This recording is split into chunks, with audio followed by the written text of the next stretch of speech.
Today, we're going to talk about digital sales process. I'm super excited because I saw first this webinar that my colleague, Lucki, did with at ADA last week.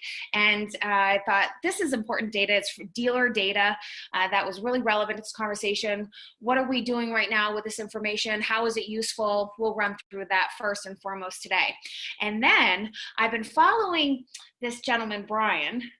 He is a GM at a pretty big volume Toyota store, Germain Toyota in Naples, and I got super pumped. I don't get pumped about a lot of people, but this guy is literally so incredibly progressive. I mean, they went hard. First of all, they're already doing 500 cars. So you might be thinking, well, what do you want to change if you're doing 500 cars? But, you know, that's the thing is we're trying to stay in business. We want to keep the customers coming back. We want to make sure that people feel good about our company. And Brian, incorporated the digital tools immediately. I think he went through a lot of growing pains over the last 6 weeks and really is crushing it right now. I can't wait for you to hear what he's been doing. There's a lot that we can learn from everybody today. Give you a quick introduction here. So we're going to address this hot topic today. This is digital retailing tools to make it work in your dealership. And we want our industry friends right now to gain as much as they can because we want to get people back to the dealerships working, doors opened, selling cars. I definitely think there's a lot of momentum picking up this week as we can hear from our clients. But right now, I've got a couple presenters here. First, a little about me. I'm Jennifer Suzuki. I own a company called eDealer Solutions. We focus on digital training, phone training. We go hard in the dealerships on all of their internet digital phone strategies to increase appointments and sales. And I'll share some techniques with you maybe towards the end of this webinar today. But my colleague, Mike, we teach a class together at the NADA Academy. Mike is really a variable operations instructor there. He's had over a decade of automotive experience. He's worked in a lot of different aspects in the dealership operations, specializing in variable ops for 6 different franchises. Prior to dealership management, Mike was a practicing CPA and business owner. As a former graduate of the NADA Academy and now an instructor, he combines his financial background and variable operations expertise to teach students there how to understand the power and the influence and the responsibility they have as a dealership operator. Mike recently conducted that survey with the NADA dealers, and he's going to share some of those results with us. Very important data today. Next up, you probably have heard of our next guest. He has been setting dealership records for years. 26 years Brian has of retail car dealership experience, beginning as a lot porter at an Oldsmobile dealership in Columbus, Ohio. And he's held a lot of different positions with the Germain organization prior to becoming a GM at Mercedes-Benz at the age of 24. That's insane. 24, congratulations. Recipient of the various auto industry awards, including the inaugural Automotive News Top 40 Under 40, another big achievement. But he's got 19 years experience as a dealership GM, running Lexus, Chevy, Mercedes, Cadillac, and Toyota stores for AutoNation and Germain family in the Midwest and Florida. So let's get into this. I'm very excited to get this thing popping. Okay. So that's a little about us here. And Mike, if you want to kick this off, share with us what you found in the data that the research that you conducted. Thank you, Jennifer, and thank you all for being here. So what do we do best at NADA? We take the information that the dealers are telling us, and we combine it with the knowledge that we have as instructors, and then communicate in an effective way to our students in the academy. And we have over 700 students every year that come through, maybe some people that are on this call. So when we planned our webinar last week, the idea was to get the dealer's perspective on what is happening with digital retailing. So we sent out a survey to about 350 former NADA Academy graduates, 20 group members, current industry experts that we knew, and we received back in the first week of April about 225 responses. And we were posing different questions. And the first question we posed was your dealership doing digital retailing as we defined it before COVID-19? So digital retailing, the definition that we came up with, because there's a lot of different definitions of digital retailing, But what we thought were the criteria for someone to answer yes would be that a customer was able to select a vehicle, get an accurate trade appraisal, and get a bank approval with a precise payment that would not change into the store if they were to get that approval without having any interaction with a dealership employee. So the results that we got, 53% of dealers said that they did have a digital retailing solution as defined prior to COVID-19. 69% said during COVID-19 right now, they do have a digital retailing solution. And the big takeaway here was that 90% of dealers said that after COVID-19, this is going to be a part of their business, have to have this functionality. So when we saw these stats, we said, and this was from industry leaders, academy graduates, saying that this is here and it's here to stay. So Jen, if you go to the next slide. Thank you. So then we asked, well, what is the future of digital retailing? Is it an end-to-end online transaction? And the majority of our responses said, well, 0 to 25% of the total transactions after COVID-19 will be done in a completely digital online environment. So what that led us to believe is that there's a need to understand where digital retailing fits and where it does not fit, because people want to be able to do the transaction combining sales process with digital tools. So then we asked dealers, what is, from their perspective, what are the 3 hardest areas of the sales process to do in a virtual environment? And the top 3 answers, and they could select 3, and that's why the percentages are over 100% when you add them together, was the demo drive, number 1, the trade evaluation, number 2, and the F&I process and business office, number 3. So in our webinar, we went into a lot of the ways to be able to conduct those parts of the sales process in a virtual environment. And later today, when you hear from Brian, he's going to go into how his dealership does that to be able to combat some of those difficulties in a virtual environment. And then the second question the other question we asked was, what are the 3 easiest areas to complete in a business environment, in a virtual environment? The answers were the loan approval, gathering the facts, and selecting the right vehicle. So there are some areas that we've been doing for many years digitally, but there are some areas that dealers still have issues with. The one area in particular about the trade appraisal came up a lot, and we asked dealers, how are you conducting trade appraisals right now? And 47% of the respondents said, we're not doing anything different. So what was interesting is that some dealers are not adjusting or decided not to adjust their trade appraisal process for the new environment that we're in. So these statistics that we calculated, it was only for a week from April 10th to the 17th, and over 200 dealers responded. I'd be willing to provide you the entire responses of those surveys. If you want to email Jennifer at the end of the presentation, I'll be able to provide that to you. But okay, it really gave me the feeling that this is something that needs to be addressed and something that's here to stay, with 90% of dealers believing that this is going to be a part of their process in the future. What, out of all of the information that you got back on that survey, we didn't cover it all today, what was the most glaring to you? What was the most surprising to you? Well, at first, I didn't believe that the number, that 53% were actually doing digital retailing prior to COVID-19, because when we asked the question in class over the last 2 years, we've been asking that question and bringing up digital retailing as part of the curriculum.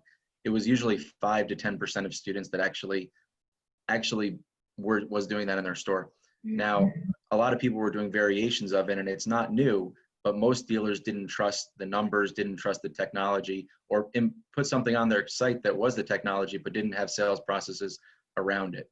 And now dealers are being forced into that, forced and pushed into making the decision that they may have put off for 4 or 5 years. And the reality is it's here today, and it's going to be part of our business going forward. So there was a bunch of comments that I saw at the end of that survey. What were the ones that really stood out to you that people should be aware of? These are comments from dealers. Sure. There was one, we were ready for it and it paid off. 5 years from now, planning became today. It's not smooth yet, but it's smoother every day. The 3 systems that they use at this store are easy to use, but they just don't work well together. So that was a big one. It just said it's here today, and we're working it out, and we're constantly evolving, and we're trying to make it work, and we're expecting that it's going to be here in the future. Yeah, I think so too. And look, I think we're all navigating new waters. There really isn't anyone that's an expert in this area right now. And there's a lot of different ways to go about it. I think there's a lot of ups and downs. I think you got to dive hard into it. It could be, let's say, 25% of your business. It could be more. I mean, going from 2 to 5% is what we would experience, with our clients of actually having success with it over the last couple of years. I think a lot of times they didn't have the processes in place. They didn't know really how to use the tools. It wasn't incorporated into the in-store or online sales process. So a lot of different things to navigate. I'm excited about our next guest. I mean, Brian Kramer, GM, Germain Toyota of Naples. This guy gets me fired up. And I think we have a lot to learn from somebody that, in my opinion, I deal with hundreds of dealers. I have been watching people try to navigate digital retailing for at least the last couple years.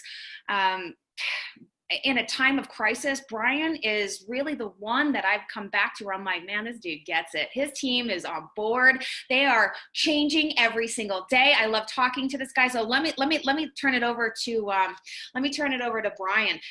Brian, how are you making this work?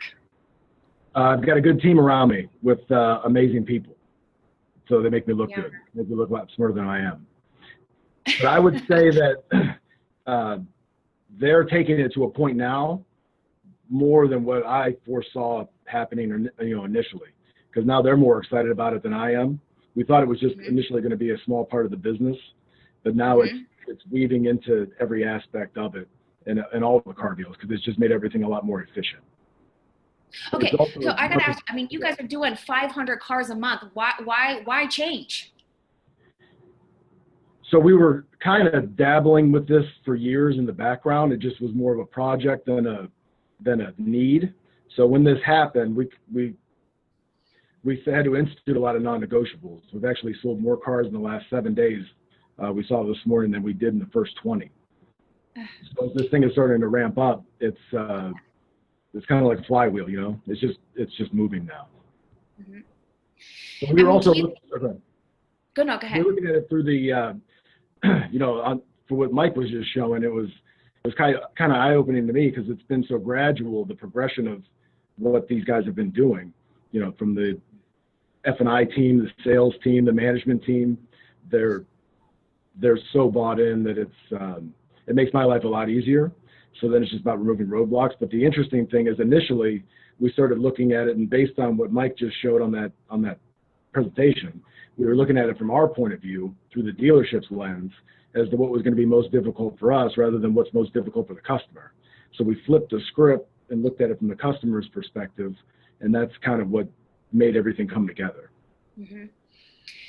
So you say that, it's your team. You've got everybody on board. I mean, I imagine I first started selling cars at a Toyota store. I mean, we did 500 units a month. We have 40 salespeople. I imagine you have a lot of salespeople over there. Yeah, how do you get that many people to follow a process that's changing every single day? How'd you do it? We talk about it every single morning. We get their buy-in and let them poke holes. So there's a lot of empowerment and trust, which is the whole thing. And I know there's a lot of technology out there. It's like this slide you've got up here right now. 20% technology. You can, and I believe this, you can do this with any software, any DMS, any CRM. They're all interchangeable, but it's the process that glues it all together, and having genuine buy-in, so that, like, when I leave for the day, it keeps going because they believe in it, not because we've got a gun to their head. Okay, I mean, we got to go into this a little bit harder, because I can't even. First of all, digital retailing, from my perspective, it's omni-channel. It's like you got to have the tool in place on your website. You want to give customers the opportunity to at least go down these paths. I'm big into interception. Customers on your site, they pick out a car, they put in their their personal information. I mean, I want to hit them on a phone call right now. And so I want to try and intercept the whole thing, because I know customers. I'm like, everybody changes their mind. Like, I would say 9 out of 10 customers email the store, call the store on one car, they end up with something else. So if I allow them to go through this whole process online to buy a car, I'm worried they're on the wrong car, or that there's something else that maybe would have been a better fit. Or look, it's not just that. I've spent 30 minutes on sales calls with customers running through completing a credit application. I'm worried if customers get on the website and they start filling out that credit application, I'm going to get a decline, because I mean, half the salespeople, including myself, had a hard time even just completing a credit app properly for the bank. So how do you address these scenarios that, we struggle with, which I think, and not to mention the trade. I mean, I need to hear what you guys are doing on the trade. You sending people out to people's homes to look at them? I mean, is this what we should anticipate? Is that we've got more salespeople going off property all day? What are you guys doing? How are you handling this? I don't know what the right answer is. I just know that I'm going to trust them, and they know it's okay to make mistakes. Okay. So we've broken quite a few eggs to make this omelet. And it's still, we got a long way to go, trust me. But if I diagnose myself, because I get on WebMD and I sit there and I think I know what's wrong with me. I'm not a doctor. I didn't go to medical school. Yes, I still need to go check with a physician who's a specialist in that area. Mm-hmm. So whatever I come up with a prescription doesn't necessarily mean it's going to fix the problem. No different with deal structure.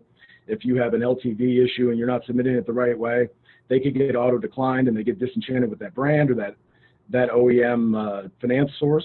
Mm-hmm. So it's also heavy management involvement throughout the whole process. Okay. And working in conjunction. It's not like a top-down mentality. They're just running right along with them. And it's really kind of interchangeable. Mm-hmm. And working in parallel and just everybody having each other's back and giving each other the benefit of the doubt that they're not going to. And if they make a mistake, they make a mistake. We hire good people. We onboard them well, and we trust them. That, I think, is the key.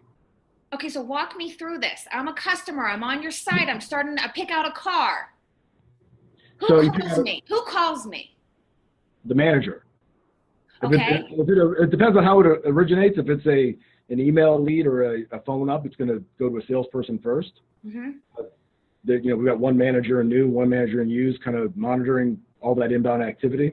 But if it's a chat lead, it's working in conjunction with the salespeople and the managers, but the managers are on that immediately.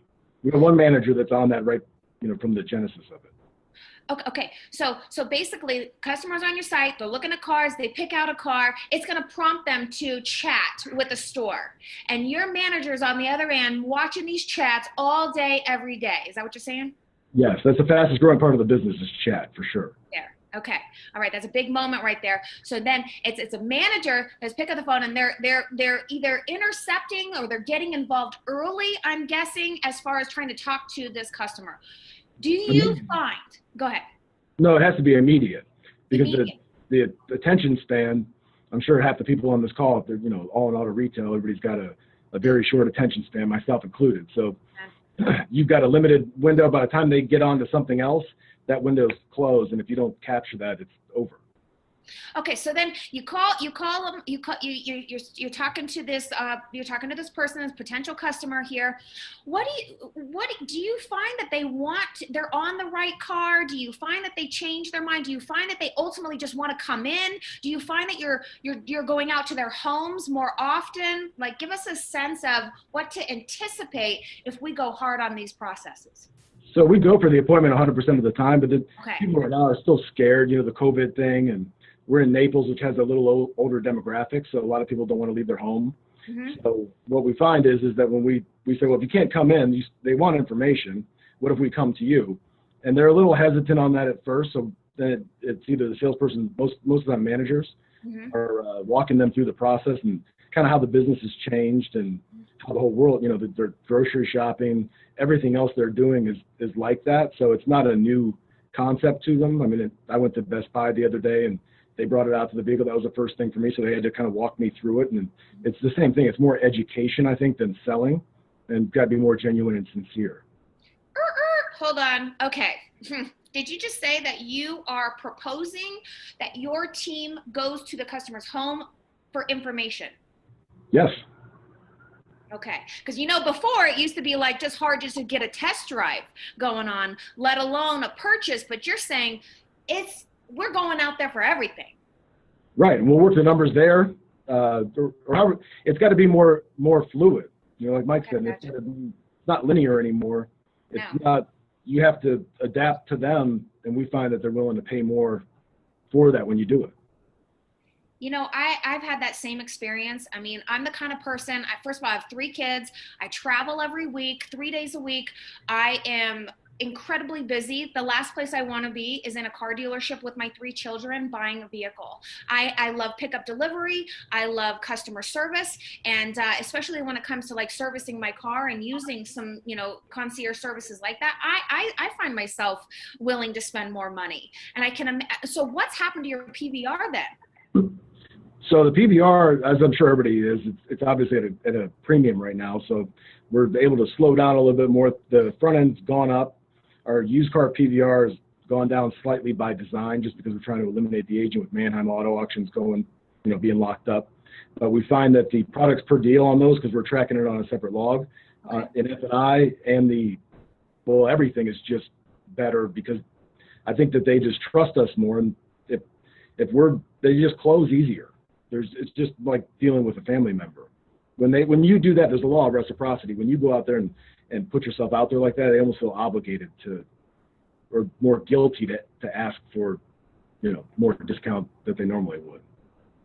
I mean, I'm a huge advocate on deliver great customer experiences, and people blow their minds, you know, do everything that you can to exceed expectations, and, you know, the rewards will come your way. As you've been adopting these digital tools, tell us how you've been handling the trade, because I think that's the big pressing thing here. Is like, you're going out to these people's homes. How do you get tell us, you know, there's a lot of different circumstances surrounding this right now. How are you handling it? So most of the time, what we find, you know, everybody's got a trade evaluator on their website, and they get a ballpark, which is really all the customer wants to see, is that we're close. Okay. And then from there, it goes away from technology and again back to process. So our sales staff's empowered to go out we give them a tread depth gauge. Mm-hmm. We empower them with what questions to ask, and we set up what pictures they need to take while they're out there. But They do a FaceTime video or a duo if they get an Android device with our used car director, GSM, and walk around the car so he can say, here, make sure you look at this, or make sure you check this out, turn the wheel. And the customer's there, so they're involved in it. So it's like a virtual active appraisal. I mean, I love that. That's a very simple strategy. We're going out to the customer's home, we need to see X amount of pictures. That manager, that used car director is right there on FaceTime. He's able to ask questions. He's able to look. So then, do you take the trade back at that moment? So that's where it becomes non-linear, like it says there. It just depends. I mean, in that moment, we've, you know, worked the menu. We can email the menu to the customer, start working the deal. If we close the deal, mm-hmm. The couple things happen. Either we tell them we can detail the car, we can bring the vehicle back, but it's really their choice. Sometimes they say, you don't need to do that here. We'll just come over there in a couple hours and we can do everything at the store, which mm-hmm. is what we find most of the time. Yeah. Is they let their guard down and they say, okay, you're not going to try to take advantage of me. You're not going to waste my time. I'll just come down there. We're good. Because there's kind of that standoffishness. You know, they don't know what to expect. And if needed, then we'll just do it digitally, and we get an F&I phone TO, which we're very heavy on right now. Okay. And they'll call, send, you know, the text or email the interview, and then the process is the same as what it normally is in F&I. So we'll send that to the customer, get the menu ready, F&I menu virtually, call them back, sell the products, mm-hmm. and we can even do the paperwork right there in their living room. But most of them choose not to do that. This is important. Most of them actually, now that the tough part's out of the way, mm-hmm. they're okay coming into the dealership at that point. But I don't know, you know, it's constantly changing by the day, by the week, by the minute. Mm-hmm. So some people like that, some people don't. But either way, we're just, whatever's better for them is better for us. Okay. There's a lot of variables in what you just gave us. There was a lot in what you just gave us. I love the fact that you're doing those morning meetings with your entire sales team. I can only imagine that's the only way to do this, is to everybody's giving feedback of what worked, what didn't work. When you're going out to people's homes, there's new challenges. You know, there's new rules. They're using FaceTime. Having your managers not in front of the customer, I mean, imagine that was challenging for them to adapt to. What's your manager's day look like? I mean, look, I you're can doing a say on lot that of point, business this way. it was most challenging for me because I'm adaptive to change, but there's certain things like demo drives and desk control that I had a serious issue with all of this because I've been in the business 20 something years and I didn't know any other way. And not test driving a car to me is like a sacrilegious event. So in every single situation, including that, and they called me out, which I welcome, it all comes down to what's best for the customer. It's not what's best for us. So that's the way Amazon looks at it. That's the way Domino's looks at it. And that's the way we have to look at it. And that's the way that the whole team looks at it now. And they call me out, because it's not natural to look at it that way. So how'd you get around that? I mean, so look, I'm the kind of customer, the last 2 cars I bought, I never drove them. I mean, I would be so furious if somebody tried to tell me they wouldn't sell me a car unless I came to drive it. And so I can understand the struggle. So you said this earlier.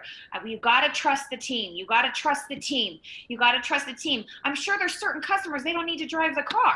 They've been a Toyota owner for 10 years. They buy a Camry every single time. Is that what you mean? 100%. And if you don't trust your people, you're going to second guess them every single time. Mm-hmm. Or if you don't hold them accountable in other ways, or you don't do an EMI properly in the showroom, you don't spot check it every once in a while, mm-hmm. then you're going to not give them the benefit of the doubt when the customer doesn't want to drive it. And like I used to do, I used to just assume that everybody was just trying to skip steps, which is not necessarily the case. And without trust, you go down that dark road and we wouldn't have gotten to the point that we're at. Okay. So now, and I see a question came in, and I really like this one. This is, how do you insure yourself as a dealership if you're giving the keys to a customer that's never been to your store for a remote test drive?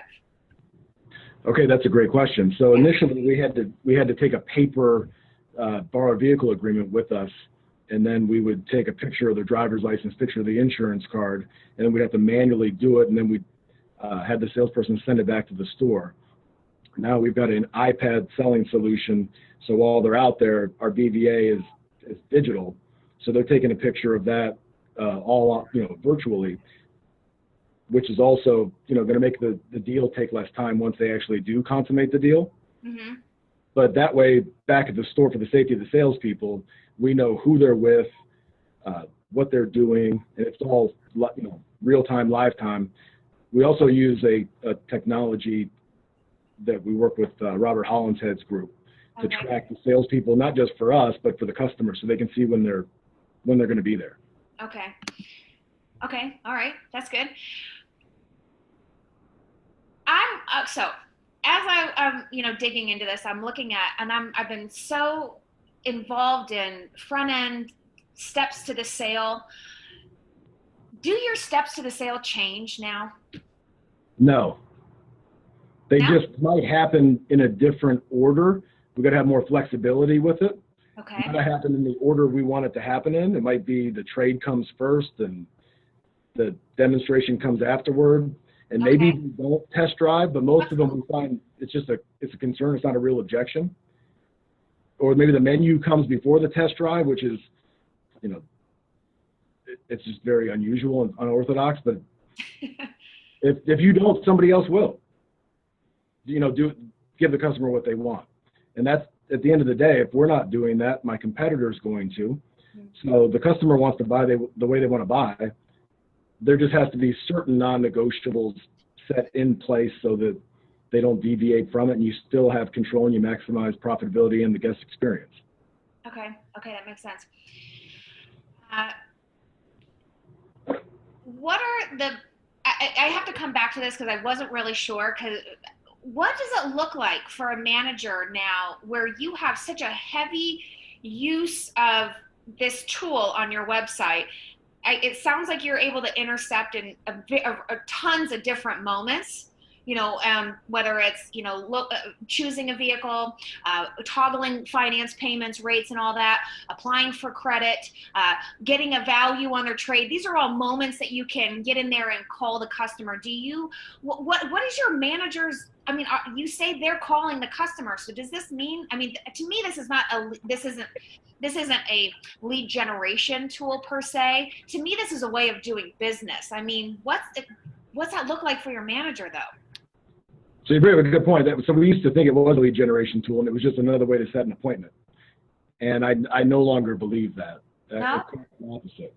But when you look at it now, you don't need to have as many, in a store our size, you'd have a bunch of people at the sales tower all stacked up working deals and rehashing deals. And somebody's talking to the lenders and the finance directors up there. It's kind of like a spread offense in football. You don't need to have a traditional I formation. So we've got just one person at the desk, and I'm very blessed because we've got amazing people, but we have a first, second, and third string at every need in the dealership. So there's one person on the desk, then there's a number 2 slot, number 3 slot, and initially I was laying it out, but now they just do it, and they're very selfless. Okay. And they're very team oriented. So if one person thinks that another person's better at that day based on what we need, like today at the end of the month, we had a manager's meeting this morning, who's going to be on the desk, who's going to be handling the inbound leads, who's going to be handling Save a Deal. Yes. So they do it without me now. They just are very cohesive. Okay. All right. You're giving us a lot here. I have so many more questions. I want to be mindful of people's time. And we have a lot of questions that have come in that I want to, take a look at. But tell us, because I think this is the thing that people are asking is, when do we go back to normal?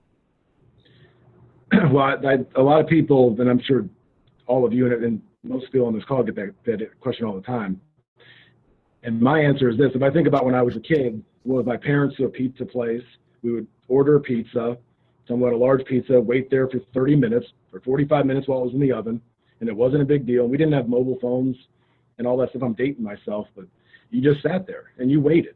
And there was no, it's in the oven or it's on its way, or there was no update. So you just had to just wait and hope when it was going to come out. That's a waste of time, and nobody does that anymore.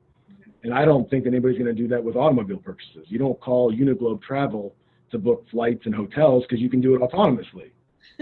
And there's a bunch of other examples like that, but you're not going to get the yellow pages out and call Yellow Cab. That would take I don't even know if they're even in business anymore because Uber is so much more efficient.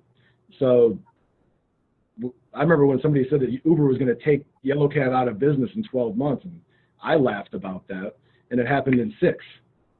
So I think this tipping point, and the technology is almost there, but the problem is even when the technology is there, well, we're doing it now. We're doing paperless transactions.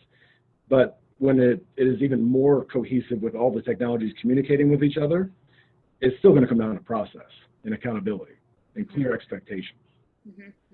That's the real struggle. And willingness to make mistakes, because we made a lot, more than we have time to talk about.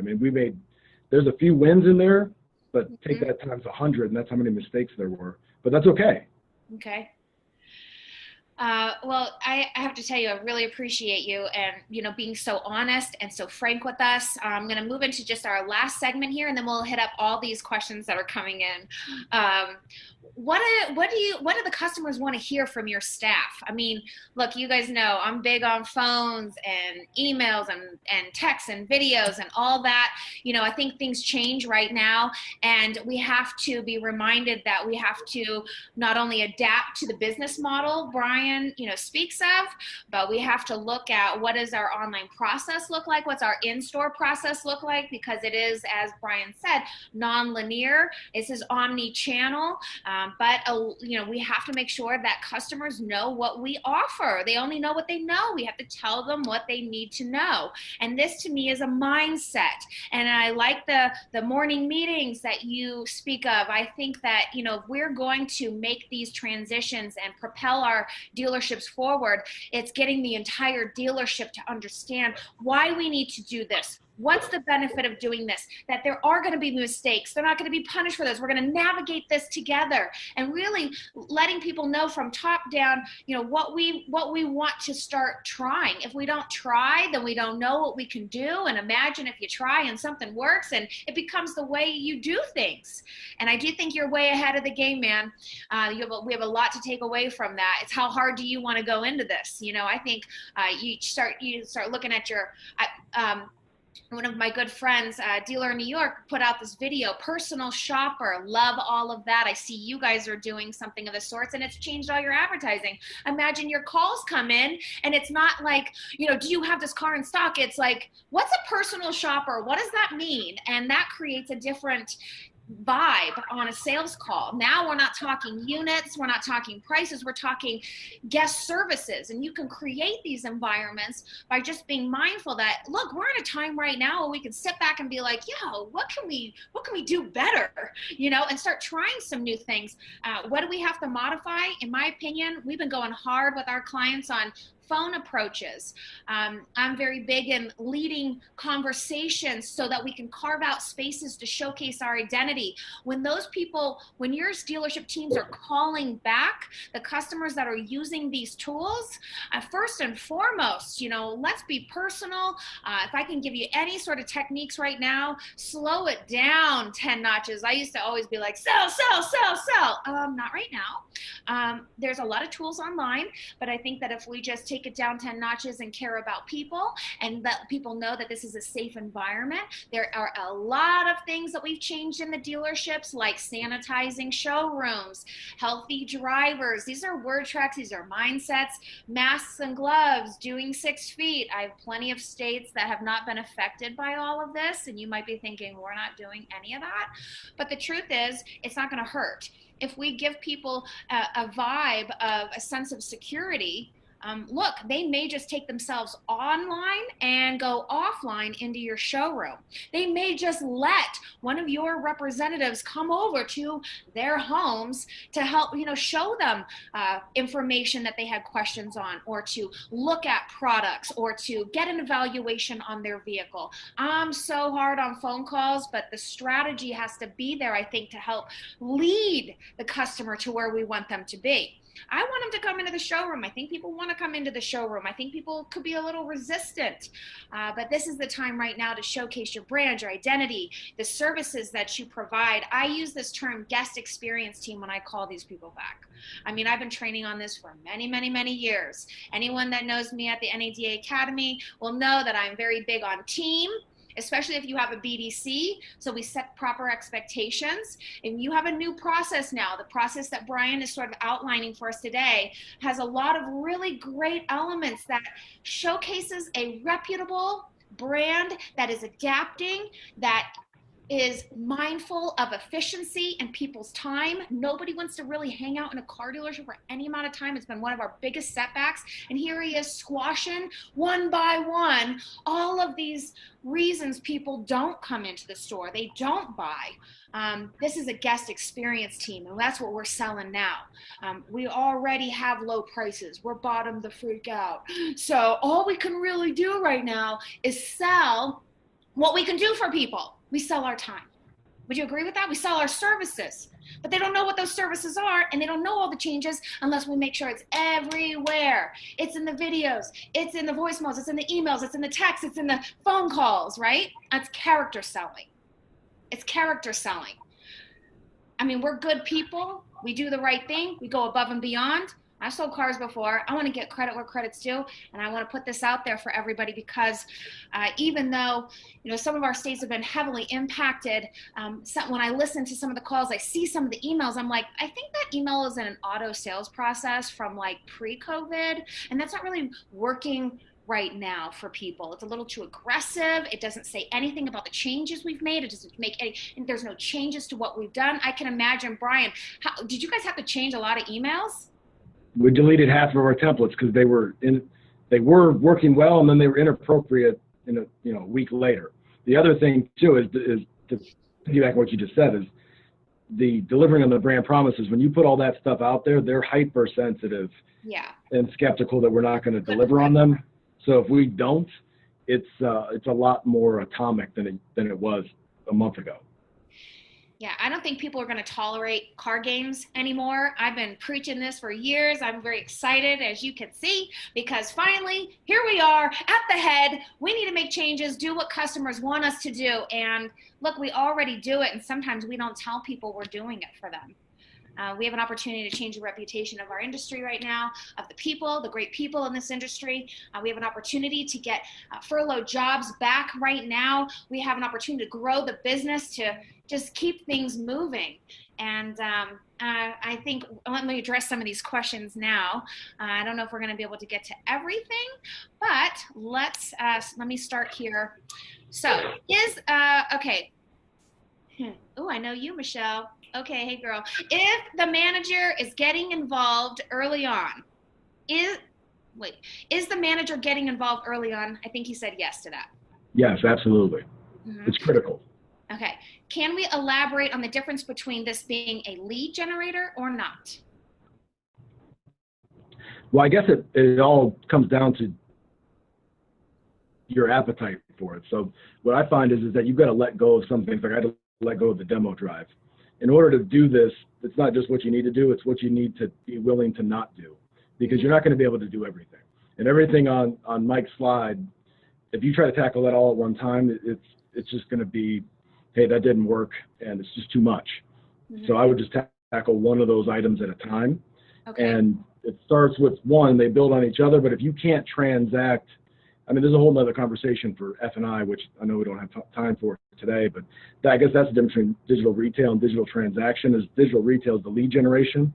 What you do with it after they arrive or you go to them determines the transactional aspect of it. And if you can't do it, if you can't do the whole deal without them entering the showroom, most people don't want to do that, but if you can't do it, then you can't advertise it, and then everybody thinks that it's just a $99 down ad, and that it's not on that car's not in stock, and their guard starts going up. When you tell them you can do it, most of them don't even go all the way down there. They just want to see if you can. Gosh, I have so many more questions. I wish we had even more time. Okay, let's see here. Do you let the customer take the car on a test drive without a salesperson in the car? We do right now. We just started that recently. That was hard for me. But you know, if somebody doesn't want to maintain, or they want to assure the 6-foot guidelines, or the salesperson too. If the salesperson doesn't want to, that was a dichotomy for me, and I had to adjust to it. It's just the world we live in now. But we're selling, you know, the response is better. So maybe it's not what I like, but it's more effective. So we stick with it until something else changes, because it's changing every day. Can I add one thing to that? Yes, please.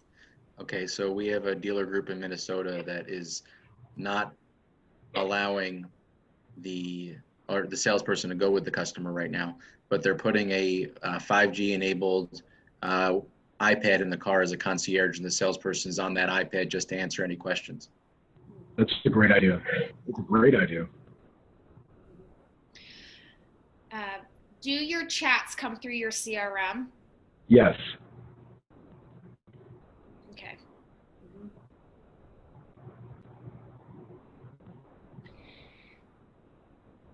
Okay, that one is going to be for Mike. This one might be more for you. International dealer. Would like to know if there's data of dealers that are undergoing this digital retailing, because the issue of the test drive doesn't really bother international dealers wanting to buy. You know what? I think, you know, you have that PowerPoint that might be really helpful for this dealer. So a couple of things when I think about that is the data that we have so far from digital retailing is mostly from digital retailing vendors, mm-hmm. and those are the transactions that they have are showing what innovators in this space have been receiving in terms of profitability. Mm-hmm. Mm-hmm. It's becoming more mainstream now, so the numbers are not for the small percentage of people that want to do a digital deal.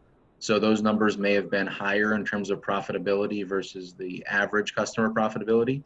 But within the next 6 months, with states not allowed to do anything besides digital retailing, we're going to have a lot more data from all the transactions in New York and Michigan in Pennsylvania, all of the transactions that had to be done in a remote environment, be able to answer that question even better, versus just the smaller percentage that are presented by our digital retailing vendors.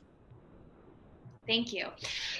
Okay, this next question I'm really into, and we use DocuSign in our company. I think this is like going to be huge for people. Here's the question. Is anyone aware of a seamless process that includes signing legal docs? Example, customer agrees the numbers, selects a vehicle, we deliver the vehicle to their home, and they DocuSign legal docs and send them back to us. How's that work for you, Brian?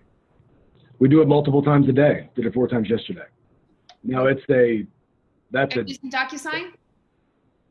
No, I know of a competitor that's using DocuSign because I've actually been bouncing ideas off of my, not, next door, but on the next market over. Okay. And best practices. So I know of people that are doing it well. We've figured out some other ways just to do it with the DMS, the CRM, and our digital retail tool. Okay. But that's a deep question. That's a deep one that'll take longer than today. That's like a whole nother webinar probably. Yeah, probably. We have a webinar on that on the NADA site. It's every state's different, but there's a webinar on the legalities of digital retailing. I think Brad Smith did it last week.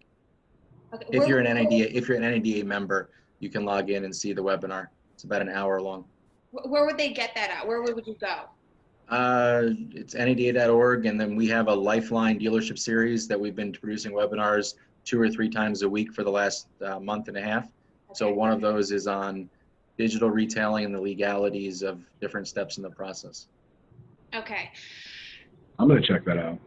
Yeah, me too. Well, what can digital retailing vendors do better for dealerships, or maybe how do we set better expectations for dealerships?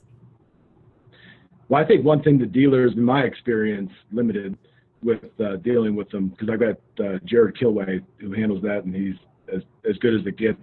So that's a blessing for me that I don't have to do it. But when people, GMs like myself, talk to the vendors, we tell them 25 different things that we need done tomorrow. And we need to practice the same thing with discipline and just tell them 1 or 2 and not blow all the dev guys' brains out with all these projects that are C priorities, and just stick with the A priorities, because you get all these different dealers saying that all these things are important when they're not, and it slows down the vendors. Okay. And the 1 or 2 things that will impact results, not nice to have. I love this question. There's a lot in this one. How do you expect to have the staff? How do you expect to have to staff the store, seeing that we're mostly going to go digital going forward? So we've already been segmenting that internally. So we've got an equity team that just works the service drive. That's how they make a living. We've got an e-com team. We've got a floor team. And so we've got it segmented like that. So as the leads go up, then we increase whichever one is driving more ROs, the equity team, we staff that up. But we look at them as individual teams, and we don't want to overstaff because they need to make the living. And I think that the throughput, the average sales per salesperson, and Mike, you probably know better than I do, but I mean, it looks to me like you make it more efficient. They should be able to sell 14 cars a salesperson and make more money more efficiently, and just focus on the guest experience. Now, I will say that the floor, there's no such thing as an internet department anymore. You have to just have a dealership that has, 90, if not 100% of the customers are online. So you've got to adapt to that. And you can't have anybody on the floor that doesn't want to deal with the internet, or doesn't want to text, or doesn't want to email. That's just not okay anymore. Yeah. And we found every single age demographic of salespeople, experience, it's not comfortable, and it's very uncomfortable, something new, especially something like this. But once they do it 1 or 2 times, they actually prefer it, not only the customer, but the associate.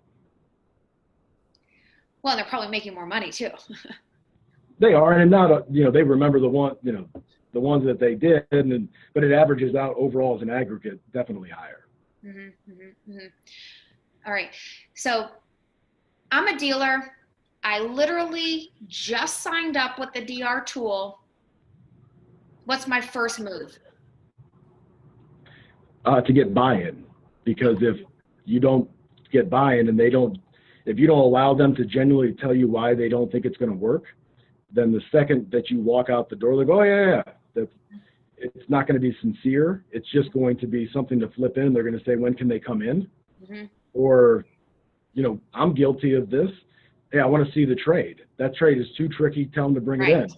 And we don't, but it says that we'll give them a guaranteed offer over the phone, and then we don't live up to that brand commitment, not just to the customer, but to our staff.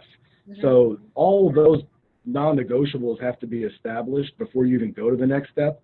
If not, I wouldn't even do it because it's too much brain damage. Mike, you could probably agree with me on this one because, we're big into mapping things out, planning for the future, planning for success. I mean, did you ever sort of put something on paper for the team when you started thinking this through? What are we going to change? Did you put something on paper, or is it just a verbal communication and adapt every day?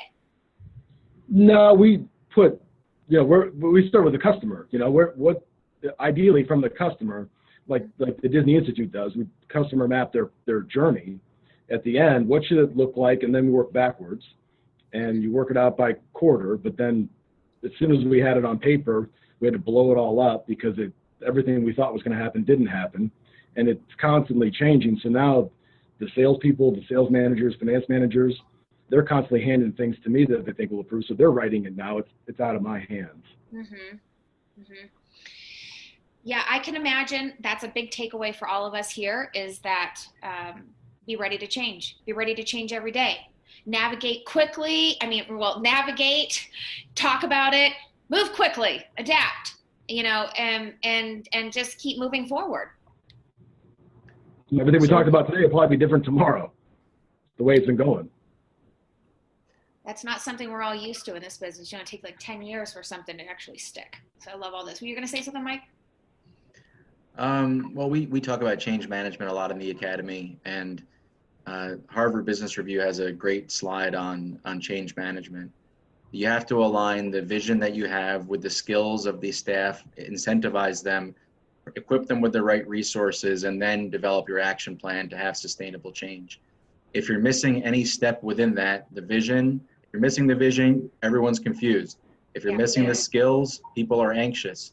If you're missing the incentives, you have pushback. If you're missing the resources, you have setbacks. And if you don't actually have an action plan of setting it up yourself and thinking it through, you have a false start. So I'm not saying you should do Field of Dreams, build it and they will come. But I am saying that it makes sense to align all of those components if you want to be successful. The other thing is if you have a small crack when you're in your process, when you're starting it, it becomes a big gaping hole. So you might be able to do things with a momentum to start, but without thinking all those things through when you're building any type of change at management action plan, you're going to fail. So I think what Brian's doing, listening to his staff, being able to change, being innovative and thinking things through with his organization is the only way to have sustainable change. And we need to change right now. Mm-hmm. Those are good parting words right there. Thank you guys so much for being here and sharing all this really important information for us. All right, let's end it. Thank you guys. If you guys want any of the data that was presented, you want a copy of the deck, please feel free to contact me and I will email that on over to you. Thanks, everyone. Thanks for having us. Shout out to Dalen. See you, Dalen. Bye, guys.